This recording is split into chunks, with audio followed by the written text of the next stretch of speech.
may sasagutin tayo na katanungan. Ano daw mga kailangan lang pauwi ng Pinas? Ito lang talaga, itong tatlo na ito. Passport, ticket, at ang e-travel.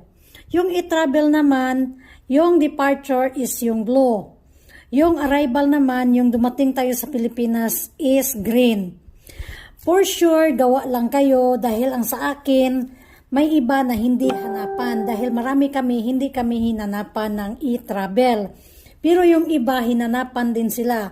Kaya gawa lang din kayo. Sa departure din na blue, yung pabalik na tayo, meron ding iba hinanapan, meron ding hindi. Ako naman, hindi rin ako hinanapan. So, e-travel na arrival at e-travel na departure, both yan kailangan gawin lang natin dahil may iba na hinanapan at may iba na hindi. Yan na ang kailangan ha, yung tatlo na yan. Passport, ticket, at e-travel.